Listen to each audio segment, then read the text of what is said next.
ভিডিওর প্রথমেই সবাইকে জানাই শুভ নীল ষষ্ঠী। আজকে নীল পুজো, তাই মন্দিরে যাব জল ঢালতে, তাই রেডি হয়ে নিচ্ছি। শাড়ি আমি আগেই পরে নিয়েছি, চুলটাও বেঁধে নিয়েছি, গলার চেনটা পরে নিলাম। এখন এই কানেরটা পরবো। এই কানের ডিজাইনটা খুবই সুন্দর, সবার খুব পছন্দ হয়। এটা আমার বিয়ের প্রথম বিবাহবার্ষিকীতে বরমশাই আমাকে গিফট করেছিল, নিজেই পছন্দ করে আমাকে সারপ্রাইজ দিয়েছিল। আমারও খুব পছন্দ হয়েছে। অনেক বছর পরে এই কানেরটা পরলাম, কারণ সোনার জিনিস কোনো অকেশন ছাড়া না এখন পরাই হয় না। আর মেয়ের পড়াশোনা, স্কুল, সুইমিং ক্লাস এসবের তাড়নায় সেরকম কোথাও যাওয়াও হয় না। চলো রেডি হয়ে গেছি, এবার দেখি সব ঠিকঠাক করে নিয়েছি নাকি, কারণ আজকে একাই যাব জল ঢালতে। মা আগে গিয়ে জল ঢেলে এসছে, তাই কিছু ভুলে গেলাম নাকি সেটাই দেখলাম। এখন আমি মন্দিরে চলে এসেছি। মন্দিরে এসে দেখি প্রচুর লাইন। যাই হোক, এই পুজোটা সবাই নিজের সন্তানের মঙ্গল কামনার জন্যই করে। আমিও আমার সন্তানের মঙ্গল কামনার জন্যই করেছি।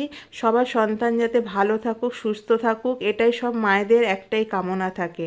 আজকে এখানেই বিকেলে আবার নীলের বাতি জ্বালাতে আসতে